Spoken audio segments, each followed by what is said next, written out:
আবারও বাংলাদেশি সন্দেহে আটক। ওড়িশায় আটক হরিহরপাড়ার 2 শ্রমিক রাজমিস্ত্রির কাজে গিয়েছিলেন আর আটক করা হয়েছে পরিযায়ীদের।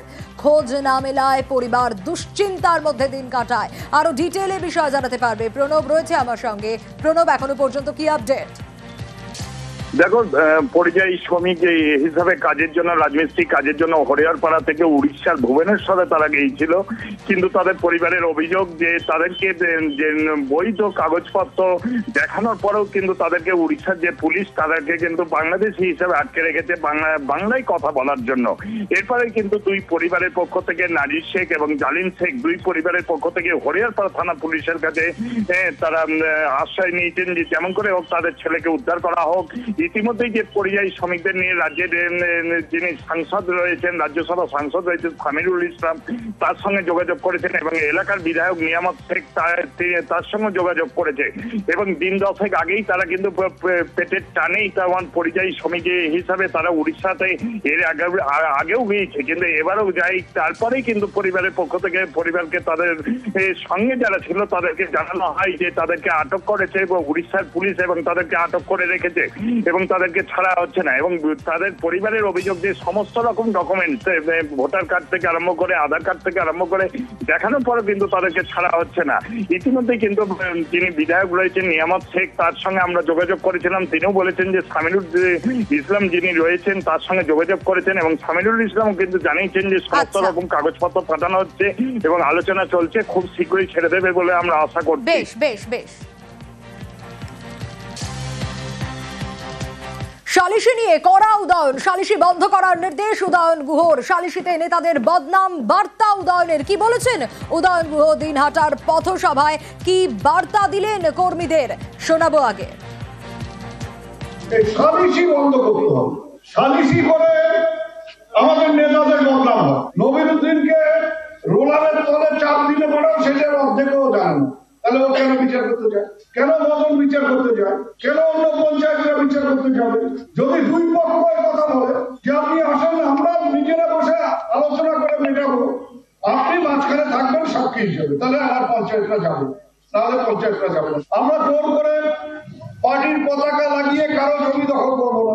যদি কেউ এখান থেকে 10টা ভোট বিজেপিকে দেয়, তাহলে মনে রাখতে হবে সেই ভোটটা তারা বিজেপিকে দেয়নি, সেই ভোটটা আমাদের নেতার বিরুদ্ধে তারা ভোটটা দিয়েছে।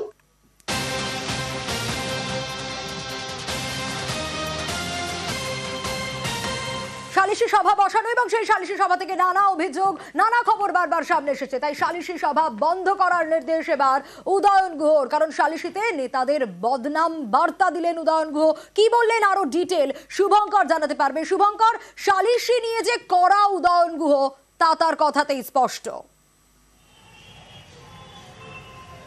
হ্যাঁ দেখো, একেবারে সোনিয়া, তোমাকে জানিয়ে রাখি প্রায়শই বিভিন্ন গ্রামগঞ্জ থেকে গ্রামের যারা নেতা অর্থাৎ পঞ্চায়েত, বুথ সভাপতি কিংবা প্রধান বা অঞ্চল সভাপতি, এদের বিরুদ্ধে অভিযোগ ওঠে যে গ্রামে যে কোনো সমস্যা হলেই তারা সালিশি সভা বসান এবং সেই সালিশি সভাতে দেখা যায় যে টাকারও লেনদেন হয়। এবং এই ঘটনা, সেই ঘটনাগুলোতে কিন্তু দলের যে ভাবমূর্তি, সেই ভাবমূর্তি ক্ষুণ্ণ হয় এবং নেতাদের বদনাম হয়। এই ঘটনা বারে বারে বিভিন্ন দিক থেকে বিভিন্ন সময়ে উত্তরবঙ্গ উন্নয়ন মন্ত্রী উদয়ন গুহর কাছে অভিযোগ আসে। এরপরেই তিনি গতকাল দিনহাটা, তার নিজের বিধানসভা কেন্দ্র দিনহাটা নাজিরহাট 2 গ্রাম পঞ্চায়েতের ছোট গারলঝাড়া গ্রামে যান এবং সেখানে গিয়েই তিনি সাধারণ বাসিন্দাদের কাছ থেকে এই ধরনের অভিযোগ পেয়ে দলীয় কর্মীদের নির্দেশ দেন যে সালিশি সভা একদমই করা যাবে না, কোনোভাবেই সালিশি সভায় দলের নেতারা জড়িত থাকা যাবে না। কারণ সালিশি সভা করতে গেলে দলের নেতাদের বদনাম হয়। তারা এক সালিশি সভার নামে কারোর থেকে টাকা নেন, সেই টাকা নিয়ে যাকে দেওয়ার কথা তাকে না দিয়ে নিজেরাই সেই টাকা হজম করে ফেলেন। এ ধরনের বিস্তর অভিযোগ ওঠায় দলের ভাবমূর্তি ক্ষুণ্ণ হচ্ছে। সে কারণেই দলের নেতারা যাতে একেবারেই সালিশি সভায় না যান সে বিষয়ে তিনি দলীয় কর্মীদের কড়া নির্দেশ দেন। সোনিয়া। বেশ শুভঙ্কর।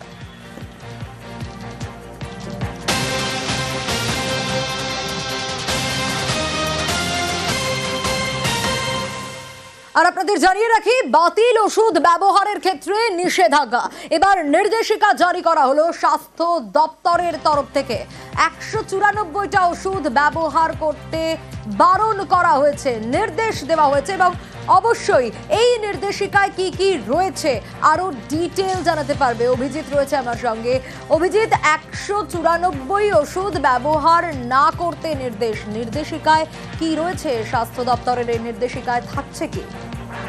সোনিয়া, প্রত্যেক মাসে যেটা দেখা যাচ্ছে যে একের পর এক জীবনদায়ী এবং নিত্য প্রয়োজনীয় যে ওষুধগুলো আমরা ঘরে ঘরে ব্যবহার করি সেই ওষুধগুলো হয় জাল বেরোচ্ছে অথবা ওষুধগুলোতে নির্দিষ্ট উপাদান থাকছে না, অর্থাৎ সেই ওষুধগুলো ব্যবহার করলে কাজের কাজ কিছুই হচ্ছে না। নামি দামি কোম্পানির শুধু ওষুধ নয়, তার সঙ্গে বিভিন্ন অনামি কোম্পানির ওষুধ রয়েছে। আর এবার দেখা যাচ্ছে রাজ্য এবং কেন্দ্রের পরীক্ষায় 194টা ওষুধ সেখানে ফেল করেছে, যার মধ্যে খুব গুরুত্বপূর্ণ ফুসফুসের সংক্রমণ ঠেকানোর ওষুধ রয়েছে, গ্যাস, অ্যাসিডিটি, পেটের সমস্যা আটকানোর ওষুধ, প্রস্রাবের সংক্রমণ আটকানোর ওষুধ, সর্দি কাশির মতন সাধারণ সর্দি কাশি আটকানোর ওষুধ, এছাড়া কিডনির ওষুধ, ভিটামিন D3, ক্যালসিয়াম অর্থাৎ হাড়ের ক্ষয় রোধ করার ওষুধ, বিভিন্ন ওষুধ।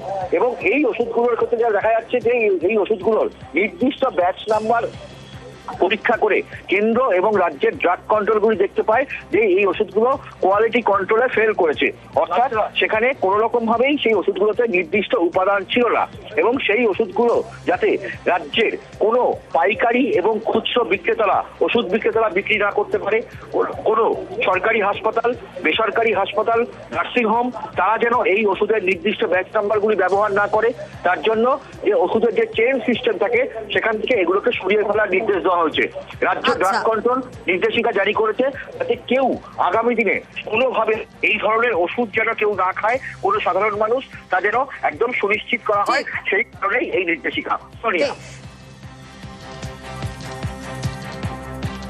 এগরার কলেজে ভয়াবহ অগ্নিকাণ্ডের ঘটনা। এগরার সারদা শশীভূষণ কলেজে অগ্নিকাণ্ডের ঘটনা ঘটে সকাল 7টা নাগাদ। সায়েন্স বিল্ডিং এ আগুন লেগে যায়, কেমিস্ট্রি ল্যাব থেকে আগুন ছড়িয়ে যায় বলে অনুমান। আর মজুত রাসায়নিকের জেরে আগুন রীতিমতো ছড়িয়ে পড়ে। যে ছবি আপনাদের দেখাচ্ছি এই মুহূর্তে, এগরার কলেজে ভয়াবহ অগ্নিকাণ্ডের ঘটনা। সারদা শশীভূষণ কলেজে অগ্নিকাণ্ডের ঘটনা সকাল 7টা নাগাদ সায়েন্স বিল্ডিং এ আগুন লাগে এবং কেমিস্ট্রি ল্যাব থেকেই আগুন ছড়ায় বলে অনুমান। মজুত রাসায়নিকের জেরেই আগুন ছড়িয়ে পড়ে, কালো ধোঁয়ায় ঢেকে যায়। দেখাচ্ছি সেই সময়কার ছবি।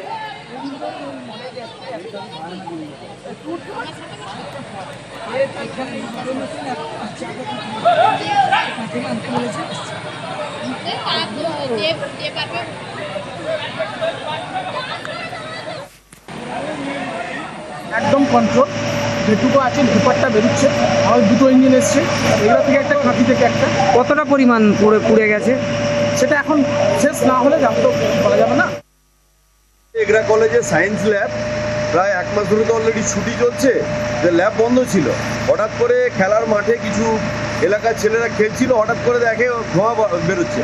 তারপরেই সঙ্গে সঙ্গে খবর দেওয়ার পরে ওদের দমকল দুটো এসছে, দুটো আসার পরে সায়েন্স ল্যাবটা পুরো পুড়ে ছাই হয়ে গেছে। বর্তমান আগুন কিন্তু কন্ট্রোলে। এটা আমাদের ধারণা হয় শর্ট সার্কিট হবে অথবা আপনার সায়েন্স ল্যাবে বিভিন্ন কেমিক্যাল থাকে, কেমিক্যাল থেকেও হতে পারে।